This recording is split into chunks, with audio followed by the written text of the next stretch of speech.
Are you a professional pillow fighter? Or a 9-to-5 low-cost time travel agent? Or maybe real estate sales on Mars is your profession? It doesn't matter. Whatever it is you do, however complex or intricate, Monday.com can help you organize, orchestrate, and make it more efficient. Monday.com is the one centralized platform for everything work-related. And with Monday.com, work is just easier. Monday.com, for whatever you run. Go to Monday.com to learn more. Hey, Play listeners, the first place you should look for tickets is scorebig.com. That's where you save on every ticket every day. Scorebig is your ticket destination for all your favorite sports games, concerts, events, and shows, with seating from the rafters to the front row. With savings averaging 40% off the box office price, they've made live entertainment more accessible for every fan. And buying tickets is easy. Just go to scorebig.com, find a game or show you want to attend, pick your preferred seating area, name a ticket price, and get an instant answer. That's it. Since 40% of tickets to events typically go unsold, ScoreBig can offer the average customer naming a ticket price about $80 in savings. We're talking about playoff games, big-name concerts, even events that most people think are sold out often have hundreds or thousands of tickets available. And the savings aren't just for last-minute tickets. Save on tickets days, weeks, even months in advance. Go ahead and check it out right now, scorebig.com. Why pay full price when you can pay less with ScoreBig? So next time you want tickets, think big, save big, and score big at scorebig.com. That's scorebig.com.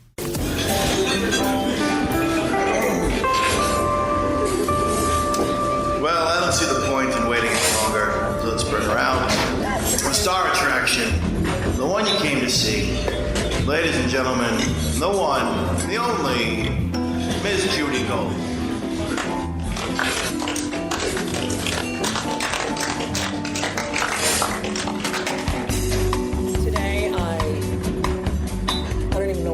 You're in my house? I'm in the house of the Rosie O'Donnell. Now, I have to, before we begin speaking, which I'm sure I won't be saying anything, because you and Lauren have completely bonded, and it's really fucking annoying since it's my show. Anyway. Sorry about that. No, it's all right. Lauren, stop talking to me. Yes, miss. Rosie is, first of all, do you remember the first time I met you? Probably in the early 80s, yes, my you guess. came over because Margaret Smith was staying with us. And were you with a cop person? Was there a cop person in that? Was it Margaret, like the apartment? Was it an apartment? Yeah, we were in an apartment, but I didn't. I was with Sharon. Oh no. Okay, when I first met Margaret Smith, yeah, I had never kissed a girl. Right. And I remember thinking, well, she's gay. Maybe I should try to kiss her. Right. Because I was very young. Right. I was like 22, maybe. Yeah. Maybe 21. And it's a safer bet. Yeah. Alternative. Well, I knew I was in love with this girl in college.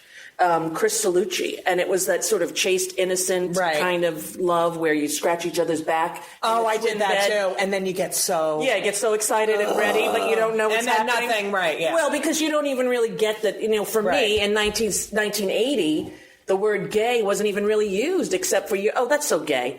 But not in the way of gay now, right? So, I don't know. It wasn't even something that I thought about because the only people in the media, female, who were associated with it were spending lots of time denying it. Right. Like Martina had to do a press conference, she wasn't gay, and Billie Jean. Yeah. Right. So, these are the images that stick in my head is if you even think you might be that, totally don't be that. Right. And I think of all these kids today, like I was doing a gig in Provincetown last summer, and I said, it was Women's Week. So I said, are you a couple to these young? They're like 19, 20 years old. I said, are you a couple? Yeah, I guess so. I said, so you're a lesbian. I'm not a lesbian. I said, what? Yeah. She said, no, I'm queer. I go, first of all, you're welcome. And second of all, you don't get to change the name, okay? Right. It's just unbelievable because... The concept that you could be, number one, that age and able to claim it when you don't even really live or own it yet. Right. Maybe you never will. I remember when the Supreme Court decision came down and I had been in therapy and I walked out to the, this is in suburban New York, and I go through the parking lot and there are two teenage girls holding hands, not particularly dykey looking, not particularly just average looking, you couldn't gender identify them, just two girls holding hands, walking through the parking lot. And I'm so overwhelmed with the Supreme Court thing, and I'm, 50 years old or something, and I go, excuse me, and they're like looking at me, yeah. I go, hi, I just wanted to say that, are you guys a couple? And they were like, yeah. And I'm like, it's so amazing. Like, what, are you in high school? Do you go to public high school here? Because there's a high school up the street. Right. Yeah. They go, yeah, I'm in 11th. She's a senior. And then one goes, Lucy, get behind me. Like I was some sort of child predator or something.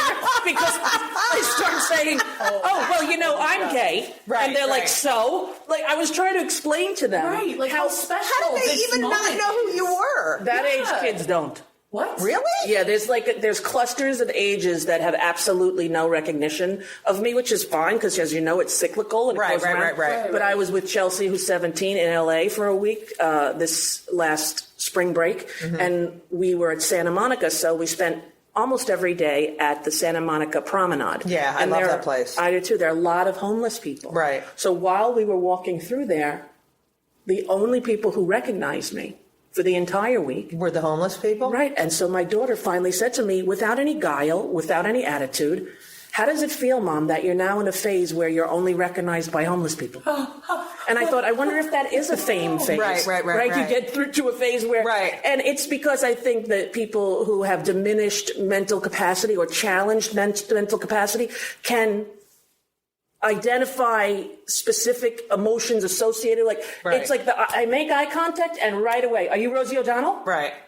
Right away. Wow. Whereas other people kind of look and not so much. I can pretty much go Right. lots of places. Really? Yes. You know who recognizes me now? Who? You know, I used to do, well, you put me on VH1. Right. And I remember Ray Romano didn't want to follow me. Right. And you're like, all right, go, you got to go in after. And he was writing a love poem to his wife for their anniversary. I was like, vomit. Anyway, that and like Caroline, and then I did the improv, but then I was on Comedy Central all the time. I was one of the first, I remember that. women, and I was on Tough Crowd. I was like the only female regular. So all those kids that grew up with that, who are now like in their late 20s, Right. they recognize me. Well, for me, it's older because, you know, you have to realize, like, I left my show in 2002. So that's a long time ago, right? I can't believe it's like yesterday. I know. It's 30-year-olds and older. And then now it's teenagers from the Fosters. Oh, right. Yeah. I was in the movie theater seeing Pitch Perfect 2 days ago, which I forgot I did a cameo in, right, while I was on The View. Seriously. I just forgot, just like I went to see Hedwig in the movie theater, and all of a sudden I'm on it. I go, oh, yeah, I did that. I forgot. But I'm watching it, and it's a full theater, and I'm with Right. my two kids, my 12 and 15-year-old, and I come on, and I hear the row behind me go, that's the lady from the Fosters. When I'm appearing on The View. I love how they call you a lady. That's the lady from the Fosters. You're a lady. Whoa, she's a lady. How about how Tony Orlando's a Republican now? Didn't know that. All right, I was talking about this with Lauren in the car. But she probably doesn't know Tony Orlando. You're 30. Now you have to say he now. Oh, Yeah. Okay. So Yeah. are we going by he now? We've always been going by he. Yeah, we Okay. go by he, but Okay. here's the problem. But Like Rosie, Ben, you can call me she anytime. why the fuck can she call you she and I Because can't? She's nice to me. Oh, shut up. No, Ben, you know my Yes, Ben, yes. he's taller than me. Which is wild. Yeah, 13. Anyway, so he now, they all know Lauren. They don't. Every time he has a friend over, that's a guy. That's a dude. Right. Yeah, that's a dude. Right. And how about that it doesn't throw them? Like, They don't give a shit. okay, so the Like, whatever. There's a brand new documentary a couple months ago. Matthew Shepard's best friend did Right. it, and his parents were touring to promote it. And so I was watching it in my room with my 12-year-old. And about 20 minutes in, she pauses it and she says, "Do you mean to tell me they killed him just because he's gay?" Mm-hmm. She couldn't process that. I know. Because in her world, in her 12 years of reality, why would anybody kill anyone because they're gay? Right. That's kind of how I felt when I learned that people were mean to black people just because they were black. I remember being like, wait a minute. Yeah. Why are they worse? It's Or unbelievable. The asking racism in this questions. country is unbelievable. Did you hear about Google Map? No. So if you put in the N-word's house, it's the White House. Are you kidding me? No, they just did it. They're fixing it. No. Yep. So someone at Google Maps. I don't know. No, somebody, in other words, the aggregate of Right. what people Googled looking for that made people put that. I don't know. Someone did it. Someone did it. Oh, you think they did it on purpose? Yes, Who's absolutely. they? The idiots that think that that's the title of that house. Oh. Well, no, I If think you Google someone. something Yeah. enough, that's how you get to number one. Oh, sorry. Yeah, no, don't be sorry. No, I just Okay, I was just. This is like a kill me now moment because it's called kill me now because I'm, as you know, I'm always Yeah, you like are. the best thing. I'll never forget. You know, I can't buy shoes anywhere, and now it's Believe getting worse. me, I know. I've tried to get you shoes, and it was not easy. So one day I go to work. We're in a meeting at the Rosie show, and I'm like practically crying. And Rose like, what's the problem? And I said, I bought all these new shoes yesterday. Like crying. I bought like 3 pairs of new shoes, and I left the boxes by the door, and the cleaning lady Threw them out. Now, we're like 20 minutes to live TV, and Judy's sobbing. Because it's so hard for me to buy shoes, and then there was no internet to go buy Right, shit. exactly. And they were like $300. I mean, like you can't. Hey, the cleaning lady threw out the Like just took the boxes out No. and threw them. Yes. Oh, the box. Oh. I And then- remember that. Didn't we get you a lot Yeah, of shoes? and We then said it Rosie on the sent air me- or something. yeah, Rosie sent I don't me. remember. We did That's something really about sweet. it, but I remember having the staff that we had where everybody was so close and Right. everybody was friendly with each other, and it was a fun environment. Oh my God, I had the best time. It was. Seemed like a really fun environment. Yeah. I think, and you can tell on a show You if can. people are having Right, fun right, behind right, the right. scenes. What happens behind the scenes comes through, Right. I agree. whether you want it to or not. You know. Yeah, we did those Christmas. Remember, we did the Christmas, and we'd all dance and sing, and Right. Jerry Mitchell would come in. Exactly. But when people were upset or when people were having a problem or an issue, it really permeated everyone. Oh, right, I know, yeah. You know, Yeah, we were. whether it like- was a baby or somebody was having a drug issue. Right. Or It's somebody kind was, of more like a theatrical cast. Exactly. well, that's what it felt like. And we did Broadway all the time. I and know. To Those be are my favorite shows. the best experience. The mammogram. The mammogram I'll never forget Broadway from, songs. the Chicago mammogram. Oh, Carrie Butler, who I'm in a show with Who right I now, love. has not had a mammogram. And Is she 40? Yes, over. Oh, I didn't know that. Sorry. Oh, she's so young looking. I always I know, imagine her I as know. 28. But But I went to get my mammogram. I have dense breasts, if anyone wants to touch them. And you have to get the concave plates? yeah, I do the whole thing. Every Yeah. time I go in, they're like, "Oh my God, you're so tall." I'm like, "You said it fucking 6 months ago. Shut the fuck up. Get a new line." Anyway, Right. so they have the new one. There's a new 3D one for Yes. people with really dense breasts. Yes, So, but that often comes back with false positives, Right. as it did for me. Right. And then I had to get yet another biopsy. I've Right. had like 6 biopsies. Oh. None of them have ever been anything. But because my mother died of breast cancer, I'm on the hyper alert for right. breast cancer, and in the meantime paid no attention to heart health and ended up almost dying of a heart attack. right, which we're going to be talking about in just a second. But Carrie, I made a video To get her with to go? I said, please tell my friend to, and I Is don't she want afraid? Yeah, I don't want extra radiation in my body. I don't interesting. I just want her to get. All right, So so she's gonna have to have extra radiation in her body if they find a. that's what I said. What's the alternative? You know what I mean? Yeah. That's what I'm saying. Good one. What was that? All right. Whose voice I don't know is who that is. It's like Bosley almost from Charlie's So, Angels. I don't know. first of all, I love Yeah. your mezuzah. Thank you. Did you put that up, or was it? I have a mezuzah in every house. I know. I love that. I put it up, yes. I love it. And you when have I a went to- menorah when in I- the kitchen. Yeah. Are you an adopted Jew? Yes. Nice. She's so Jewy. I'm so Jewy, and I studied with a rabbi for a long time. Yeah. And I when I went to Israel, I bought like 20 mezuzahs, and Do you give him as housewarming gifts? I do. I actually figured how often I have a new house or move or. Buy how many mezuzahs you have left? No, that Mezuzot. I would Mezuzot. keep them for myself. Right. I don't, but they're all beautiful. Like that Oh, one is gorgeous. kind of, right? So I bought them when I was there. I went to Israel in 2005, I believe, or Right. 6. Have you the been first back time. since? No, I only went once and went to the Wailing Wall. And Did you cry? Yes, the whole place vibrates with an energy that I have not felt elsewhere. Now, mind you, I haven't been to the places like Sedona where Right. people say you can feel that as well. Right. But in Israel, which is the center of every major religion, as we all know, you feel that kind Right. of vibration, this Right. kind of and chaotic. Right. It's not like a peaceful. No. It's a chaotic, and I remember going to overlook the Mount Olive or something, and there's a donkey.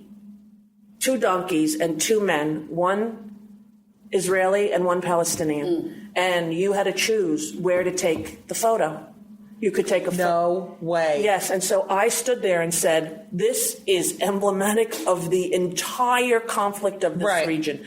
And I'm like, can I take one with both of you? No. And there was fighting. And no way. Yes, and then I had, when you go there and you're a known person, they give you a security pass. Right. My security guy goes, Miss O'Donnell, get in the car, please. Miss O'Donnell, get in the car. Oh, because, my of course, God. I don't know who I think I am. Right. I that think you would actually want to take a picture with. And you're a woman. No, that I wanted to not just take a picture. I wanted to have them peacefully. Yes, I wanted to be Jimmy Carter. You wanted to be Bob Marley. Well, Jimmy Carter more Saddam Begin. Yeah, right. I wanted to go, come here, let's get together and shake hands at Camp David. Right? It wasn't happening. But it's so. I have Palestinian and Lebanese friends. So do I. It's like.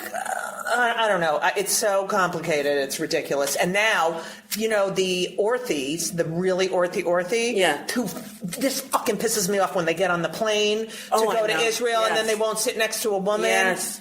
You know what? Then get your own fucking guy plane. Yeah. You know what I mean? Did I ever tell you my story about that with my phone? No. Okay, it's a true story. I'm going to try to make it quick because it's long, and if it's boring, edit it out, okay? Because it might be too boring. So when I first left my show, all I did was paint, as you know, for a few years, and I had a house next door to my house, and it had one phone, but it was at the time when house phones were being eliminated. Right, and so I had a cell phone, and nobody even knew the number. But one Friday, about 6 p.m., the phone rings. Hello, it's Shlomo. Could I speak to Giddy? Like, you have the wrong number. 5 seconds later, hello, it's Ira. Where's Giddy? I'm like, what is this, a B'nai B'rith fundraiser? What the hell's going on? And the guy goes, you're funny. Who is this? I go, this is Rose. From Temple? I said, no, not from Temple. Well, I go, you have the wrong number. Click. 5 seconds later, again.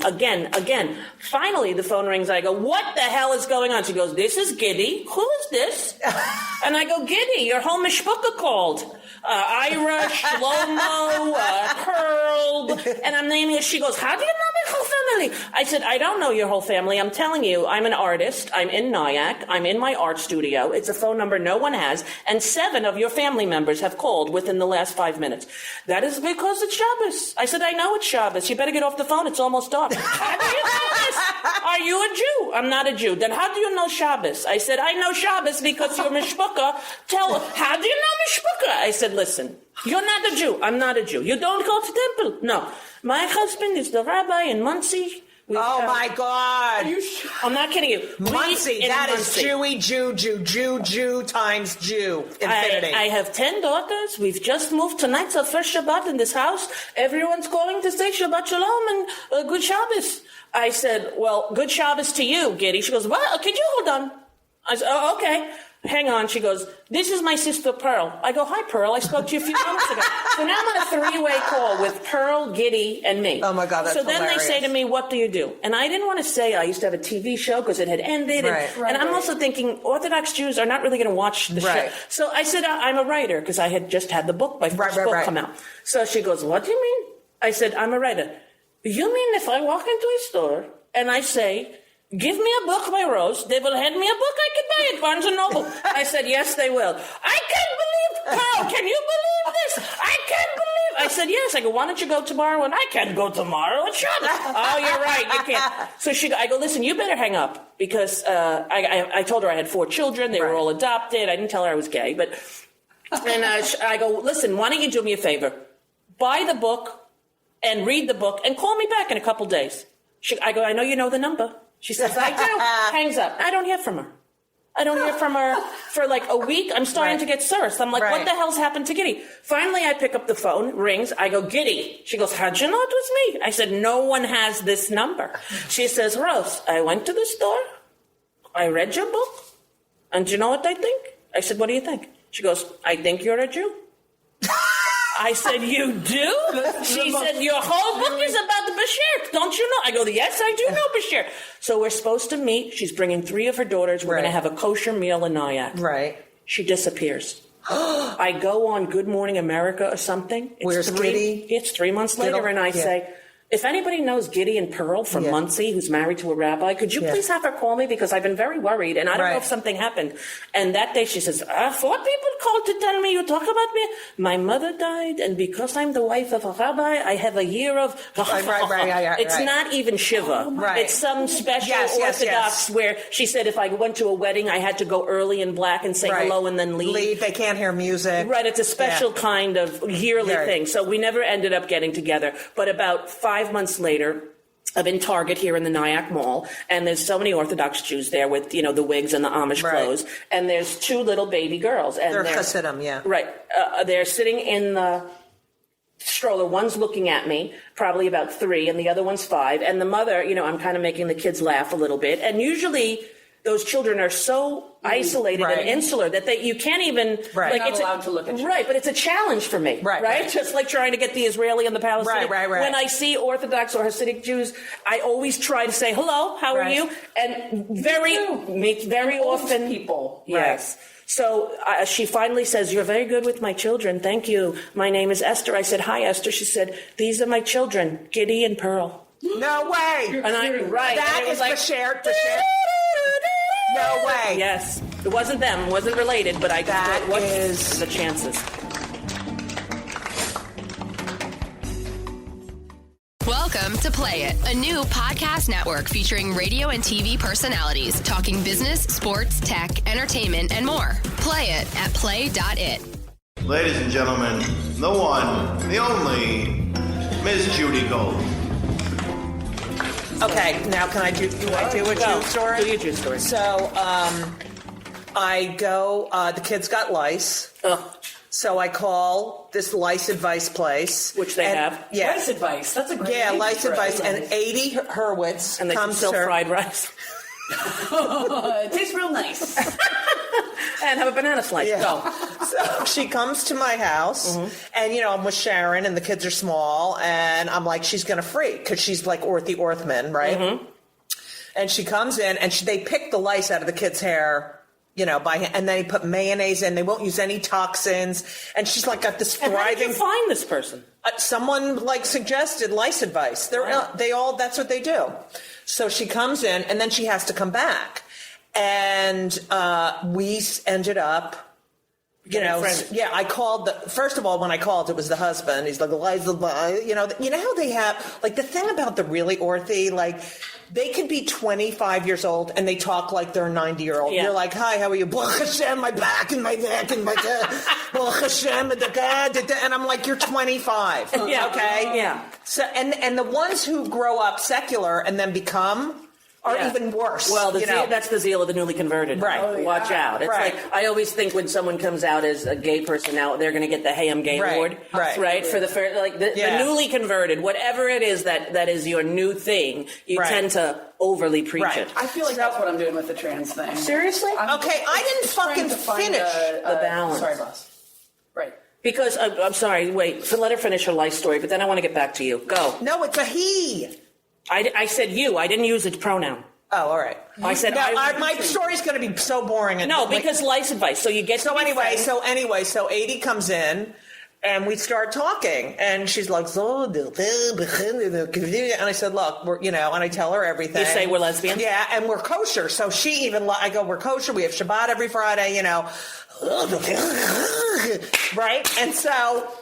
She ends up talking to me about how she knows a lot of the kids in the yeshiva are gay and that they can't say anything. And she said, I don't think I'd ever, disown my child for that. Thank God for her. Right. She said, I can't imagine letting go of your child, And so we talk, and eventually you come to Shabbos. She wanted us all to come, like the kosher lesbos, to come to Shabbos. I've been to many Shabboses with my lesbian partners. Yeah. Of highly religious rabbis. Yeah, it's amazing, right? Yeah, it's so there's fun. There's a beautiful documentary, Trembling Before God. Oh my God, that's the best. Isn't that amazing? About Orthodox Jews in homosexuality and how hard it is. And half the documentary, half the people interviewed are done in silhouette. Right. Which is so sad because the only people who usually do that are pedophiles. Right. Or gang members. What about the rabbi who just got 6.5 years because he had a camera in the mikveh?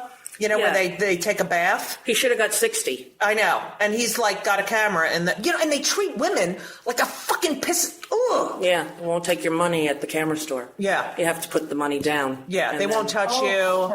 Yeah. Then now this new Orthodox newspaper is blocking, they fuzz out these women who are CEOs and executive, they're not equal. So even though they're, in these high positions in Israel or whatever, they pixelate their face. They blur out their faces. Wow. Women, the plight of women around the world is something that is underreported and under-discussed. Yeah. And as horrific as everything that happens recently on the news in the United States with all of the racial inequality and I believe the righteous indignation of African Americans and people of color, women have that same. I totally agree. And I often wish that women had that righteous indignation to say, you passed a what law? Right. About people who are getting abortions? Right. And that is fucking unbelievable. That I wish we would all gather. Right. There's no rage anymore. I know. It's percolating. I think it's percolating. Yeah, but it's taking more too of these long. Conversations are happening. Of course it's taking too long. And now they're saying we're destroying the Christian, they don't have any rights. Everybody's destroying the Christian. Who's destroying the Christian? Well, they say that all this gay marriage and that, that's what their new argument is that, that's why they're passing all those laws in the states that, you're discriminating against Christians' beliefs. So we should not have to hire someone who is gay, and we should not have to be forced to, give them an apartment or a home. You're not. Who was ever forcing you anything? Well, I'm just saying they want legal discrimination based on their religious beliefs. Right. And did you hear about the Duggar boy, the oldest Duggar boy? What did he do? Molestation. The father had to brought him to their pastor or something. It was just he was the oldest Duggar child. The one who's head of the Family Research Council that hates the gays. Is a Duggar?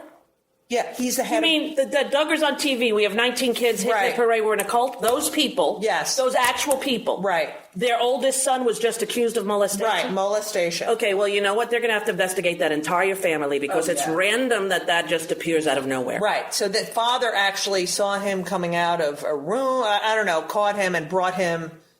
Reported the father actually brought him to the pastor or whatever. But well, they should bring him to the jail, not the prison, not the pastor. Mm-mm. Can you fucking believe that? He's married. I don't know. Well, it had to be one of his siblings, right? I'll look that up right now. Listen, when you have 20 children and 2 parents, it's like running a summer camp. Right. There's no way that you can keep a watchful eye on all of those children and keep them safe from predators, especially if, the predator is in the house. Right. What a horrific story. Yep, eldest. And some of them are gay. They have to be, statistically. Right. Yeah, no, they are. Oldest Duggar child. Ready? Oh, my God, I can't even believe it. The most are probably the I just read it on it. Really? Oldest Duggar, a hole for himself. Can I say it? Yes.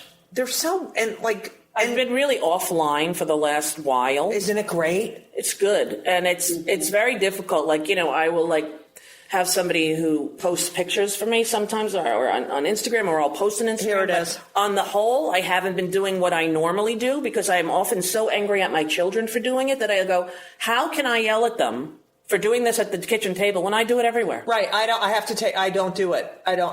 No phone, or I won't talk to you.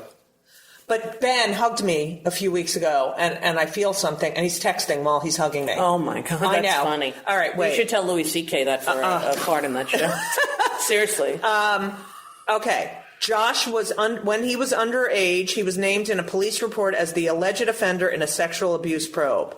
To summarize quickly, Josh, who was likely 16 or 17 at the time of the incident, was going to be charged with sexual assault in the 4th degree in Arkansas, a sexual act with someone under 16. When he was brought into the state police by his father, Jim Bob. Jim Bob said he caught Josh leaving a young girl's bedroom and learned something inappropriate happened. Was the young girl his sibling? I don't know. Given the Duggars' interesting rules of courtship, it could have been that the couple kissed without 2 feet on the floor in a phone book separating their. It's unclear what happened. Well, it's kind of a creepy, weird sort of. I love how we present the story of the Duggars without ever going into what their religious foundational beliefs are, because that would change our appreciation of the show. I had an interesting argument with my oldest son, who is about to be 20. And it seems to be a constant state when boys are 20 and in college. As the flight attendant said on the flight I was on last week, if you have any questions, you can ask me or just ask any teenager near you, because apparently they know everything. I love that. That's what I go. She said it on the thing? On the PA. Oh, my God, I love her. I hate when flight attendants are funnier than me. I know. If we were doing the show, I would have found out who that flight attendant was. And we would have booked them. That's exactly right. Right, Lori? There's no way I can accurately or adequately describe the intellectual and social differences of a child I raised 20 years ago and a child I'm raising now. I have a 2.5-year-old. My 2.5-year-old is so extremely verbal that I had her tested for spectrum disorders. At the age of 2, she was speaking in full sentences and using words like indigo. Like, what's your favorite color? Indigo. Now, you know what it is? She has the iPad. Right. She can use it herself, and she plays learning games. Well, that's good. Well, it's good, but I believe we are developing a different kind of human being where their frontal lobe is triggered, excited, and turned on. There was just an article about that in the United States, we start educating our kids at 3-4 years old, which is very bad because when they get to adolescence, they lose interest. Right. And that we should really start educating our kids at the age of 7 and let them play outside and learn how to deal with other people. Interact. Doing interaction. And well, that's the whole premise of the school my children went to, the Waldorf school. Right. The Rudolf Steiner school. Right, where they have 2 hours of outdoor play every day. They make their own books. They learn how to compromise. They learn how to be in the team. Yeah, that's the way. Well, there is a trade-off in that, my children were not as prepared for high school. I took them out at high school as other children who, and when we would have family Thanksgiving and their cousins were reading Harry Potter at 8 and they couldn't read yet. Right, because they don't teach them to read until they're 7. Now, my baby is 2.5, can spell her name. Right. I can write mama, she knows what it says. Right. She can spell cat, all from pushing the A into the... Right. But we had Sesame Street, one show for a half an hour. She has Sesame Street on steroids anytime she wants to ingest it. But also, like I always say in my act, to these kids, you'll never know what it's like to get stoned and go to Tower Records and look through albums for 4 hours. And no one bothers you. And they don't know what it's like to walk and not have constant. I feel like I'm on the antidepressants. Good for you, honey. So I take a lot. That's okay. You don't take a lot. You take the exact size that your brain needs. Right. You can't say that size 2 shoe is better or more than size... That's how big your feet are. Right. I take different ones. This is how much oil your brain is leaking. Right. And so, but I feel like I am more anxious since this crap of constantly being connected and, I have a thought, I have to put it in 140 characters. No, I don't. Right. I walk around with a notebook. I like to write. If I have to write an article, I hand write it and then I put it into the computer. It's just like... I feel like so much is being lost on this. Yes, and we're developing a society where Aspergian type behavior is accepted and almost the norm. Right. That my children would rather text their boyfriend and girlfriend than look them in the eye or have them over. Right. My daughter is 17, and I always say to her, why don't you invite your friends over? Why don't you? She's like, I'd rather text them. Yeah, I go in Ben's room. They're all on the phone together. But which brings up when you got mad at me last. Which was? So we're texting back and forth, and then you called, and I didn't pick up. And you were like, wait, what did you say? You said something like, not acceptable.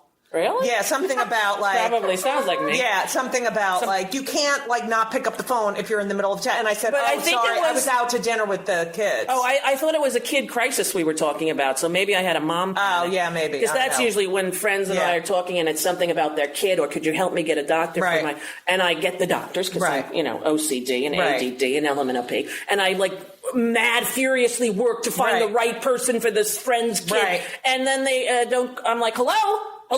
Right. Did you I got you 4 people. Right. Do you like... Come on. Is he better? Is everything okay? Right. Yeah. Now with the heart thing, Yes. like I have a heart condition. What is it called? I have supraventricular tachycardia. It's just too big. Okay, and my father dropped dead of a heart attack. But how old was he? He had his first massive heart attack at 50. Oh, wow. Okay, so good then for he you. lived 24 more years. And then both of his sisters died of heart attacks, and my mother had a heart attack a few years ago. And I have this electrical short, which I could go in and get fixed, but I don't really want to. Why not? It doesn't. I don't know. Is it a precursor to indicate some sort? No. She said it has nothing to do with anything. it's just an electrical short. I mean, it could get worse, but I drink coffee and I take my Ritalin, so. And is that but I affect it? exercise. You know what affects it? Not enough sleep. And if I drank too much. Right. People underestimate the value of sleep in terms of your own Yeah. health Oh. in a major way. Even if you have to take a sleeping pill or Right. sleeping aid, you don't ever get the kind of sleep that your body actually needs. Right. When you restart your computer every day, if you have too many programs open, or every Right. so often you have to restart. Right. And your body needs that time to charge and to restart. Well, I meditate. Well, that's what I was going to tell you. So I find that charging the computer is actually the plug-in is sleeping, and restarting your computer is the meditation. Right. I don't have do you do transcendental? Yes. See, I can't afford a mantra, so. Well, I will give you your own, and I can teach you how to do it. And I've taught many people. And Well, I know how to mindfully meditate. That's well, the TM, I'll do the You whole will? TM thing with you. Yes. No way. And I've been trying to do that. the woman who I teach me. I'll teach you both right when we're done. Okay. But Really? yes. Will you give me a mantra? Yes. But I And- can't tell anyone, right? Right, but the mantra can be any word that you will choose and repeat over that means something to you. Now, mine is given to me by Nancy Cook de Herrera, Right. who was with the Maharishi, who did it until she died in her late 90s recently. She would only charge $240. What? So Because it's like 5,000. this is why she broke away from Right. the Maharishis after his death. The industry of it, she felt it was against everything he believed. Right. So she taught it privately to all of Rick Rubin. Rick, what's the producer name, Lori? Rick Rubin. He produces everyone. Yeah. The amazing. He makes all of his artists go to Nancy and to get. Right, but she's died, but she's the one who did it with me, and I was friendly with her. So Wow, you could just choose 2 words. I always tell people you can use Om Shanti. You can use any, you can use God and light. You can use whatever. You Right. can pick a Sanskrit word if you want. Right. They do give you one, and I'm not saying that I'm as good as helping people, but the basic premise of how to do it and what to do is very easy to explain. I have a video on my website of it. Here's how you do TM, people. And you watch it. It's for 4 minutes, and you got the whole thing. And it's so worth it, even if you think you're not doing it right. Right, Even if that's you the think thing. But I've been meditating for years and years, so I know how And to get how long do you do? 20 to 30 minutes. When? At a routine in the morning and at night? No, and I'll miss a day. And you know what? I share a dressing room with Carrie Butler. She will always. You didn't meditate today, did you? She totally knows. You know too. Yeah. When I don't meditate. Well, it's like not restarting Right. your computer. So you've got a lot of open files, and you can't find everything as quick. Do you do it first thing in the morning? I do it when I wake up. Yeah, And that's then what I need to do. or when I was, going into the city to work, I do it in the car ride. I Right. love to do it when someone else is driving. Right. Because there's nobody in the car with me. Right. Whenever I go to or from the city, it's very, very easy and comforting to do. But, I do it in the bathtub when I don't have the baby. I with don't me. fit in the bathtub. In mine, you would. Really? Yeah. Best part about being rich, my bad. I know. I have one bathroom and I don't fit in the fucking bathtub. And then the only time I can take a bath is in a fucking hotel. Bubbles or no bubbles? Well, with the babies, you got to go no bubbles because of urinary tract infections. But we have color dots that you throw these pellets in, and you can make the water all different colors. And That is so cool. yeah, so the baby after dinner, she's just finishing her dinner, goes, "We take a bath now? What color you want to make it?" Oh. Right? And I say, And okay. She tries to press the water to make it that color. No, she's not. But she probably could. Wait, back to TMZ. TMZ. Yeah. Okay, so the easiest way to describe it is, even if you close your eyes, you can get. Every iPhone has a stopwatch on it, or you can download. Well, that's what I do. I have a timer. You can download the meditation timers if you want. So I they do every gong. 5 minutes. Yes. Okay, so you put it on for 20 minutes and close your eyes. Now, no matter what happens, your only job is to not open your eyes for those 20 minutes. I don't care if your kid comes in screaming for 20 minutes. You cannot. Now, mind you, don't do anything unsafe. And for 20 minutes, all you do. Not while you're driving. Correct. Unless someone's driving you. All you do is think to yourself, I'm not going to think of anything, and then you say the words. So I'm going to use Om Shanti. So this is me doing it. I'm closing my eyes. My timer is set. Om Shanti. Oh my God, I have that Judy Gold interview tomorrow. That's a thought, and I put it in. I do that. I learned how to do that. Right. You put it in a leaf. You watch that leaf fall off the tree as you're thinking the thought. She's going to be here tomorrow. You have to acknowledge it and let it go. Then it lands in the stream. And then you watch that leaf in your mind go all the way down the stream. I love this. Yeah. And by the time it's out of sight, that thought will be out of your mind. And you may have a split second of no thought. And then you're like, oh my God, I had no thought. That's a thought. And down comes the leaf. The leaf goes, and now I'm watching the leaf go down the stream, and I'm letting the leaf go all the way down the stream until it's all the way out of thing, and then Om Shanti, I come back to my center. Do you say it out loud? No, to myself. Right. Om Shanti, I say it again. You repeat it? Yeah, and not in a quick manner, and it's just whenever you breathe as deeply as you can, in and out, but you don't open your eyes for the entire 20 minutes. I have spoken to you guys for the last 2 minutes, and I haven't opened my eyes. Right? Does that surprise you? And does it look weird to you? No, I think it's hard to do. It's hard to do. But you also, did you know that your head, when you were going down the stream, your whole body was going down the stream? Yes, I see it. Right? I have to see it because, thoughts don't control your life. You control your thoughts. Facts are not feelings. Feelings are not facts, and they're not forever. Right. Feelings are not facts, and they're not forever. So if you believe your thought, you're going to suffer. Right. So my therapist, and I'm meditating for years, and now I'm really up to 30 minutes, But my therapist, I have this new therapist I've been going to for like 2 years, a year and a half. And is it psychoanalysis or basic talk therapy? What is it? She's a doctor, psychologist. Okay. First of all, her first name is the same first name as my mother. But second, doesn't let me get away, because I could charm, I could charm the pants off and not get to what's really. Right. And that would be only a bad therapist would let you do that. Right. Mm-hmm. And as we both know. We had a bad therapist experience. Facebook the same therapist. No. First of all, I've slept with 9 people in my life, and none of them were therapists. Okay. No, it had nothing to do with sex, but we both saw a woman. No, my ex did. I got a recommendation from Judy in 1996 from Sharon, and I went to this woman who was good, but a little bit odd, and then a little bit inappropriate, and then we found out she had no license to practice in New York. You're kidding. Exactly. All right,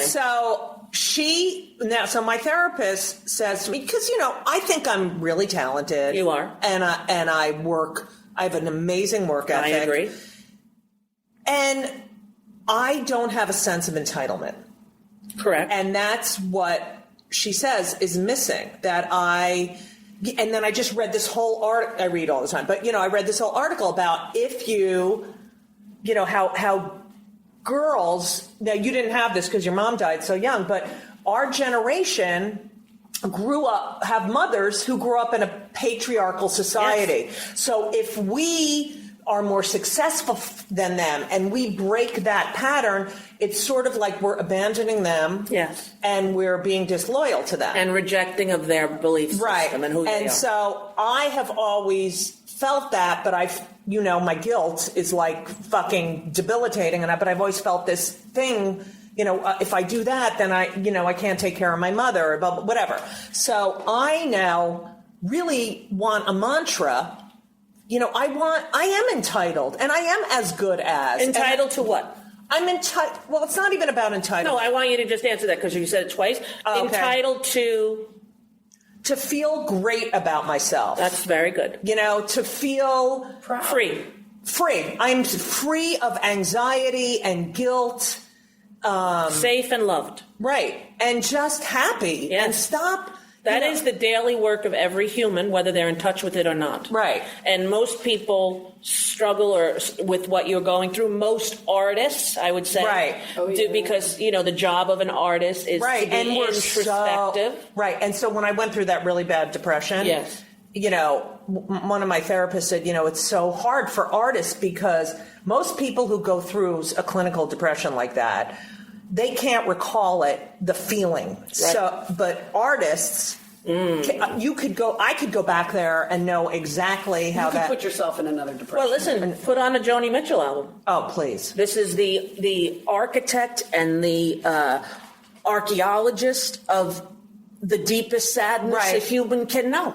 She has the greatest review. Oh my God. Ever. She has, lit the caverns, the lamplights in the caverns of my soul. This woman, and she's, she was ill. She's ill. Yeah. She fell down, and she's still in the hospital. And I've been, it's been really hard. When my mother died, it was really devastating. And I tried to prepare myself to never have that much pain again. Right. And protect yourself. From that moment on, all I could think of is, I hope Joni Mitchell and Barbara Streisand never die. I know.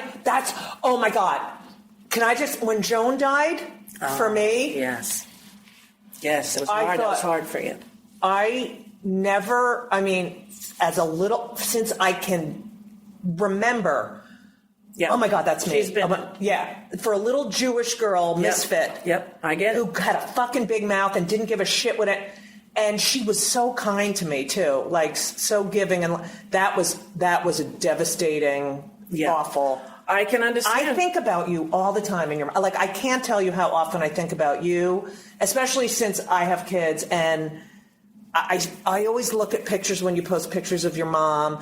Every time I hear bagpipes, I think of you. Oh, yeah. And I just, and I have this such a connection to my mother. Yes. And it's like I can't imagine, I don't know. It's been the defining thing in my life. Nora Ephron often said to me, "Are you ever going to get over that?" Right. And I was like, "I don't think so." Right. And why should you? I don't know. I mean, I think that Nora, who I love and miss, and would have been, I think, 74 yesterday. She was, one of the most amazing people I've ever known, and she was as loving as you would want a fantasy mother to be. Right. But she was not a great mother. No, she was not easy with emotions. Right. If you watch even all of her work, even Heartburn, through the devastation of that, it's funny. Right. So it's almost like the shallow water. Now, the shallow end of the pool is just as refreshing as the deep end. Right. And in the deep end, you're much more likely to die. Right. And it takes a lot more. Right. And it's not to invalidate either one. Right. It's just to say, I forgot now because of that song where I was going with Nora. But you know what? That she didn't. It wasn't feelings and emotions, but she wasn't like that kind of mother that you fantasize is going to grab you and hug you. Was your mother like that? Not really. I had the coldest mother. No, I know, but when you were young. No, never. I'd have never hugged my mother until I was an adult. She's never said "I love you." Still, I make her say it now because she's dying. Essentially, I mean, she's really and I say, I love you. Oh, yeah, of course. You know, like it's so hard for her. You know what's interesting that you just said that you can't imagine now? Like, I had to go through that loss at 10 years old, but now all of my close friends our age are going through what you're going through.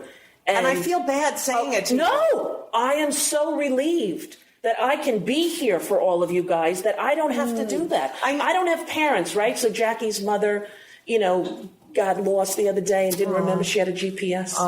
And Lori's mother just got in jail, right? And your mother. And I have so many friends whose parents have begun the journey towards the end, right? And how beautiful that you get to assist them, and how painful, it's debilitating. The way you said, I don't know how you survived. When I sometimes look at Lori and the pain she's in about her mom, I think, I don't know how she's going to live through this. Right. When I think of Joni or Barbara Streisand dying, I think, I don't know how I'm going to survive. Right. Right? I know, because they're your, I know. So my sister-in-law, my brother's wife, her mother just got this, she passed out, and she got this diagnosis that she has 3 weeks to 6 months to live. Oh, dear God. Okay? And I call my sister-in-law, and I said, great. This is great. All the cousins are coming in. It's like a party for her life. And we don't know how much longer we have, but everyone's just coming in and we're just celebrating her life. And I know I shouldn't feel like this, but I feel ecstatic and happy. I know it's probably not normal, but I see her twice a day, and I know it. And it was like, she goes, I'm sure it's going to be a shock. Yeah, but right now we're celebrating her life. I'm seeing all my cousins. I'm seeing all her friends. Right. Well, you know Jeannie, right? Yeah. So I have two best friends since I'm 3, right? Jeannie and Jackie, and they're still my best friends. And Jeannie, her husband died a year ago. Yes, and they have a 9-year-old and a 13-year-old. How did he die? He had synovial sarcoma. Oh. He was diagnosed right at the same time Michelle was. Oh, God. And they both had a very rare, aggressive cancer. And he died. That's what she has. That's what my synovial sarcoma. Yes, it's a very, the way Jeannie and her family and kids and Dan chose to do his dying was the most beautiful thing I had ever witnessed in my life. That here was a child, my friend's baby, who I've known his whole life, at 9 years old, the same age as me, getting to hug his father and tell him he loves him, talking about the cancer, talking about his dying. Mm-hmm. I could not believe the grace that descended upon this family during his transition. Right. He made a book this big, full of everything that had to do with the house. Jeannie, every 6 months, the guy comes to clean the gutters. Here's the name, and he made a book, and it ended up being like two telephone books from the old days delivered. I don't know. It was absolutely full of what you dream it could be. For me, death has always been terrifying, and it's like waiting for the impending crash, but nobody gets out alive. Right. Oh, and so, and I was going. What's the deal? My What sister-in-law, she said it's easier because her mother's not afraid to die. Right. And my mother's afraid to die. Right. And, and I feel bad for that, for Sheryl Sandberg. I mean, that was the husband dying on the treadmill. Yes. Did he have a heart attack or he fell? Or they don't know. They don't know. He probably had a massive heart attack. The kind of heart attack I had was the exact same kind that Martin Luther King's eldest daughter, Yolanda, had on her 50th birthday, and she was dead before she hit the floor. Oh, my God. Wow. Okay, so I shouldn't be alive. So when I heard that he died, I thought, well, what a horrible thing. But what I thought right away was Dan and Jeannie. Right, of course, right. 3 little children. They have little children. Like death, it's indiscriminate. Mm-hmm. It's random. And you have the illusion that you control any of it. Right. There are, vegan, vegetarian, never had dairy, never had meat. My brother, dropped dead of a heart attack. 99% black. Never eats cheese. Okay. Triathlete. And I should be dead, and I'm here, and I'm not saying I'm a God's chosen person. I'm just saying, look how random it is. Right. How random. That baby, you were telling me, a brick falls on a baby. Right. How do we live? But where do we choose to focus? Right. What thoughts are you going to let determine your reality? Right. If the only thought you ingest is the crap that we are fed on American television, you are bound to suffer from anxiety and depression. Right. Because the corporately owned media no longer represents the public it serves. Right. Absolutely. Hallelujah, hallelujah, hallelujah. You are too funny, okay? Hallelujah. Woo! I said, Hey, everybody said, amen. Oh, yeah, now. Amen. Amen. Hallelujah. Amen. I said, yes. Amen. Amen. Thank you. We'll be here all week. 2 shows on Sunday.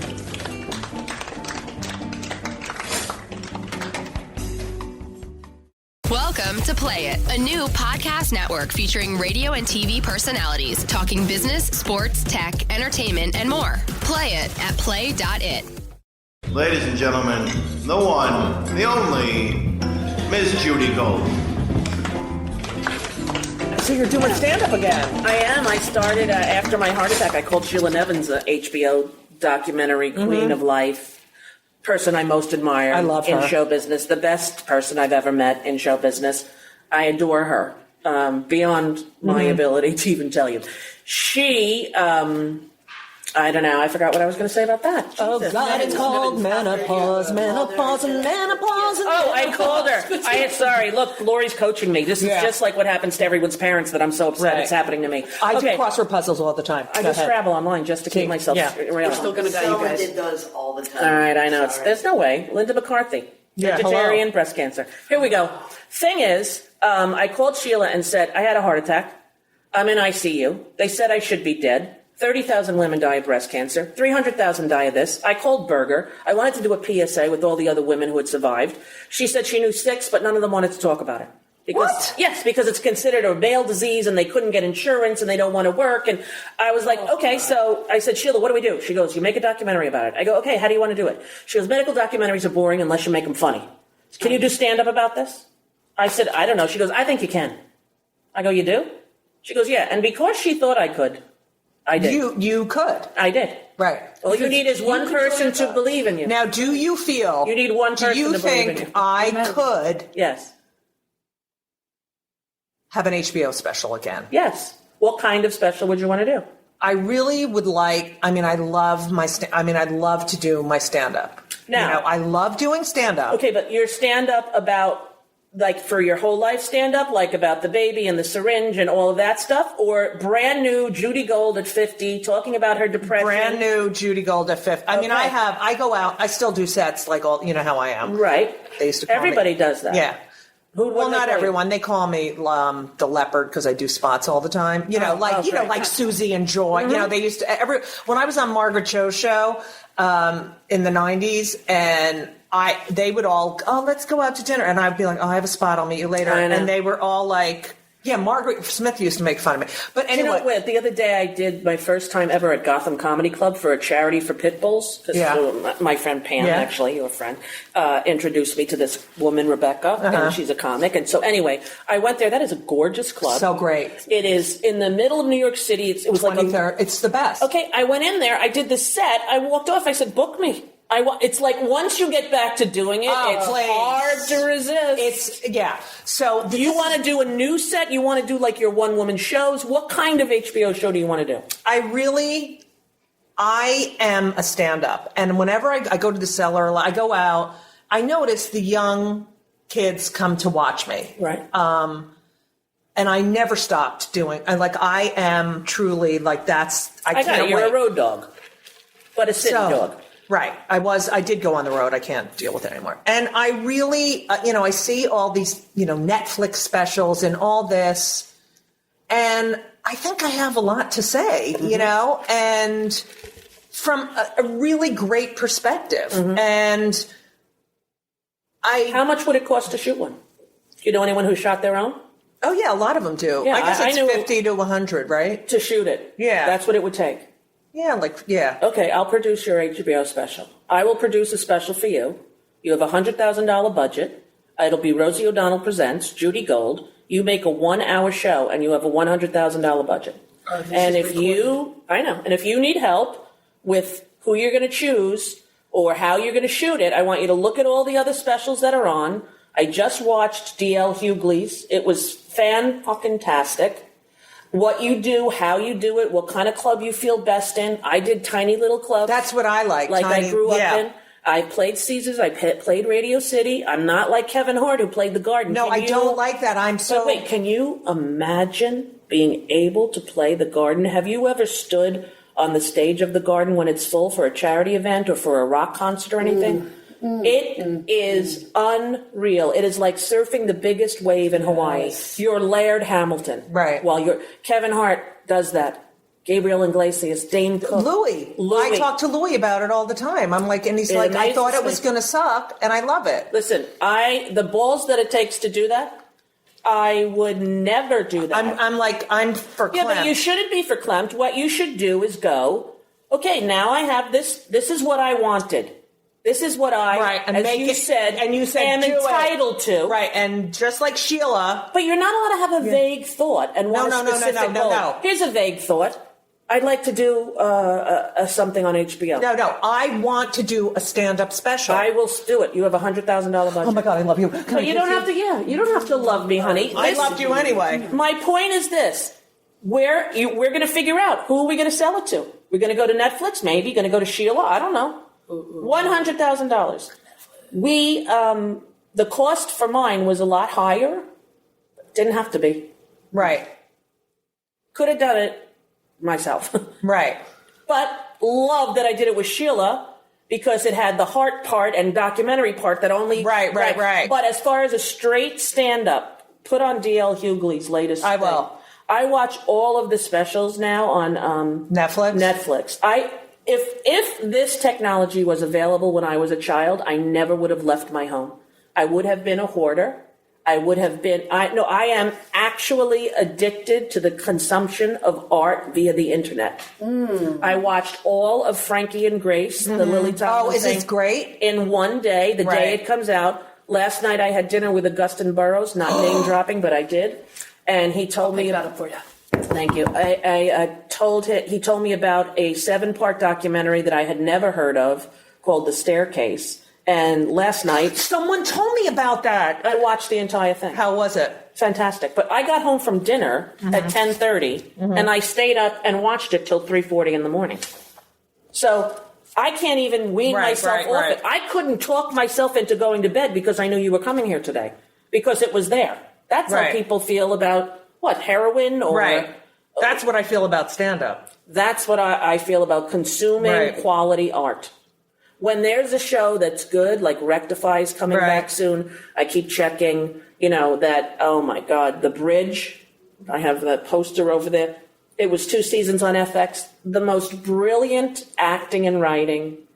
I miss it when they go away. Right, I do that too. That's like why my friends, like when I was a child, Carol Brady was my friend. We had a date once a week for her to be my mother. We were just talking about that. This brings me to something you wanted to ask Rosie that you reminded me of before the show. Are there any people that you are fans of their work, but you can't separate their personality from their work? No, not 100%. So I was saying, like Woody Allen, right? Of course, but that never. That I said, I'll be in love with someone's work, and then I find out their political views. Give me a person. Like Tony Orlando. Like I just found out he's a big Republican, and I was like, oh my God, he's such a part of my youth. Ugh. But he's an older gentleman, so. Anyone that you actually interact with in your real life? Because that's all that matters. Yes. Because everything else is a movie. Right. In your movie, you cast Tony Orlando as like I know some you sort loved of good guy. Tom. You loved Tom Cruise. I do, and I always will. Right. And then I hate his stuff about antidepressants and women. I find him to be a product. Yes. Not a human being. Yes. You look at him without compassion and with judgment. Now, only because of what he said. Listen, it's okay. Right. And I do that too. This is part of being human, right? But then I constantly have thoughts or dreams that one day he's going to call me up. And, I have a great story. Somebody told me this and it really changed my life. A woman's walking down the street and she falls down a hole. And she can't get out. She's screaming and nobody can hear her. And nobody can jump in because they can't get out. And all of a sudden she looks and somebody's jumping in. She's like, what the hell did you just do? You just jumped in here. We're never going to get out. We're going to die in here. What did you do this for? She said, oh, because I've been in here before. I'll show you the way out. And she takes them out. So I often have dreams and wishes and thoughts that Tom and I get to know each other in a more profound and intimate way because I have a pure love for him. But do you think he's capable of that? Every human alive is capable of that. It's whether or not he'll find. Everyone makes choices every moment and every day. Right. Nobody knows what the future is. Your only job is now.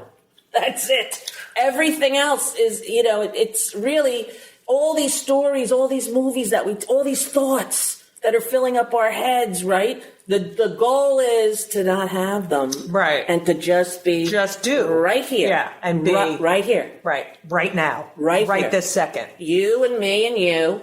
Little tomboy girl, Irish. Look like every girl that I played. I know, but we have to call her hey. Well, I want to talk about that. Now listen, let's get to this. Wait, I just have to say one thing on the opposite end of that. All right, go. I have met people who I judged because of their political feelings and choices and opinions, and then met them and loved them.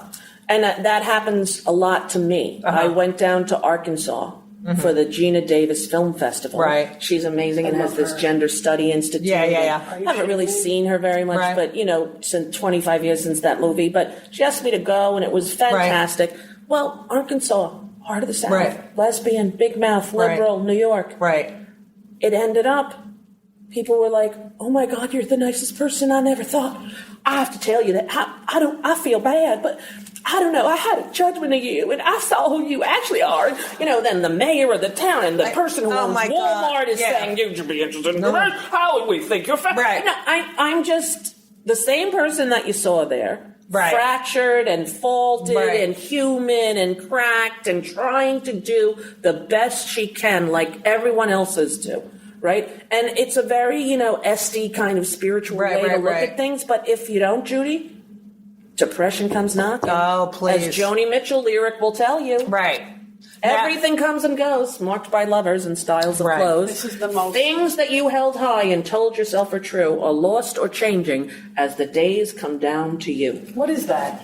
That's a Joni Mitchell lyric. Oh, nice. Yeah, you're too young. So your fascination with Lauren. No, it's not fascination. I mean, your meet interest. Lauren. Yes. Right. Lauren is a cute little gay-looking Irish girl who's 30 years old, but you have always felt you were a boy. Mm-hmm. Since your hi, Katie. Since your whole life, like you always felt transgender? I never knew I was a girl until someone told me. And do you remember when you were told? It was around 6 years old when I realized my penis wasn't going to grow in. And that was one of the most devastating moments of my life. Fascinating. Do you have older brothers? I do have older brothers. How many? They're half brothers. They were around for a little bit. And raised with you? No. So when you were 6, who made up your home family? Oh, it was my brothers on and off, I guess. But my mom, my dad, and I, pretty much. My dad was a minister. And where'd you grow up? Hawaii. Really? Where in Hawaii? Maui. Where in Maui? Kihei. Do you know that my aunt was full-blooded Royal Hawaiian? Really? I lived halfway up Haleakala and Kula for a while. God, you have a great accent. Kula, which is halfway up there. I know. In Maui when I was in my teens. But that was an amazing life to grow up there. Did you get shit too? Yeah, Holly girl. Oh, fucking Holly girl. Hey, Holly girl, want to go surf now? Pigeon, right, is the craziest. Right, because you're white. Yes, right? And you are without a doubt the minority, and it was the first time I had ever experienced that. Oh, yeah. I mean, I always felt like being a girl wasn't as easy, and being poor and not having clothes was shitty, but there I actually felt what it was like to not be wanted because of the color of my skin. Right. Absolutely. Me too. Yeah, interesting. Yeah. So did you tell anyone that you thought, me and Ben, that you thought that that you were a boy? Were you verbally saying that? Or when I was a kid, I would speak like, when I'm a big boy, I'm gonna and everybody's like, oh yeah, of course, Lauren, when you're a big boy, you're gonna do that. So they would back it up without realizing they were backing it up. And I just thought, well, that's what's going to happen. Because, not all trans men have this. I'm only speaking from my own experience. But for whatever reason, I've always had phantom feeling in my dick and balls. Right. Which he announced in class. She, girl, boy, little, whatever. In class when you were how old? No, in my class. Oh my God. Like you told people in school that?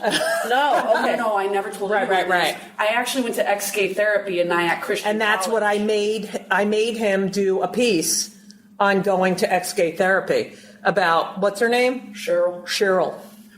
It was so funny. Head of the group. Yeah, Cheryl. She's like, hey, you're not gay, I'm not gay. Yeah. We're not gay. It's a daily struggle. My ex-wife, Kelly, had that as well. Really? Because from a religious family. Yes, she had to go to an ex-gay thing. Yeah. Well, I definitely have the lesbian's experience and the woman's experience, the female's experience, but you don't... Do you have body dysmorphic discomfort with your breasts? Yeah, definitely. Do you not enjoy them sexually? You pretend they're not there? I have zero connection to my breasts and twat. Zero. And twat. Yes, and when he has his period, it's like you've never seen anyone more pissed off. Really? Because you're like, because you don't like to. You don't like to have to pay attention to it. It always takes me by surprise, but because I have that phantom feeling in my junk area, I have a series of moments throughout the day that I've had for my entire life, which I'm just now learning about, phantom limb syndrome and all this other stuff, and the synapses in your brain. Right. So I don't know what it is that makes me male. I don't know what it is that makes you female. I know it's not my pee-pee. Right. Now, you want to know what's interesting? Before we had this conversation, I saw a girl, and now I see a boy. Oh, that's cool. It's like the Bruce Jenner thing. Exactly right. That's really cool. Bruce Jenner, I think, changed the world by that interview. You couldn't have... He was the strongest man in the world. Like, he was the epitome of a man. And you realize now, watching him, that he was tortured inside. Mm-hmm. Well, we are all... spiritual beings having a physical experience. Mm-hmm. Did you know that there are more... I'm sorry to interrupt. Go ahead. There are more intersexed people written, than Jews in the world. More intersexed, which means the genitalia are... What do you mean by written? There are more cases... Records? Yes, thank you, yes. Right. There are more recorded cases of intersexed people than there are Jewish people. Yeah, well, there's not a lot of us, because, many books about... gender assignment surgery, and they're so painful that this is the body that you're gonna have to deal with. Imagine being told you had a penis and it was removed, and feeling like you feel. Right, absolutely. It's almost like a double whammy. Right, a double whammy. Yeah, and sometimes I'm like, damn, it would be worse. And then sometimes I'm like, well, maybe it would be better because I have sort of something to prove. You know what I mean? It's unbelievable that a doctor would be so ignorant to just our decide. Parents are ignorant to assign our genders at birth, but we're just learning about this stuff. So am I. I'm just learning. Yeah. It's fascinating. Yeah, it's totally fascinating. Yeah, it's weird.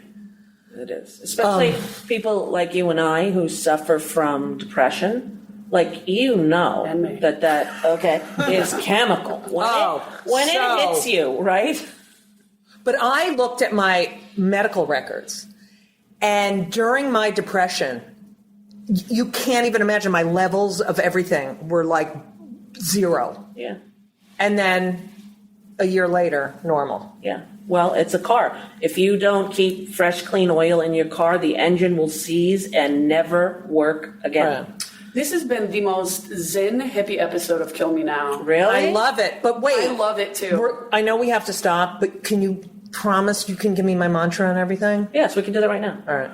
It's really just what I just showed you, and then I'm going to have you pick your own. But, you don't have to go to a TM place and pay $5,000 to learn how to do what it is every human's right to do. Right. This is part of the maintenance of the machine. Right. Okay? I know how to do it. I just need the mantra. You know what I mean? You also need to commit to doing it. Right, I will. It's just like, I was really busy helping everybody else with whatever their issues were and saving the world as I ate myself to 241 pounds and nearly died of a heart attack. Right. So it's very easy to, look anywhere but at yourself because you're the cause of your reality you're creating. Why? Sometimes you don't know and it's shameful and you get lost in the drama. But on the whole, here's the goal. Love yourself first and your kids second. God damn it, Ro. Amen. Goodbye, everybody. Amen. Yeah, there we go. Amen. Amen. Amen. Hallelujah. Amen. Judy Gold Show. Amen. Listen right now. Amen. Yes. Amen. Amen. Amen. Goodbye. And everything was wonderful. I'll see you soon. Thank you for the visit. So long.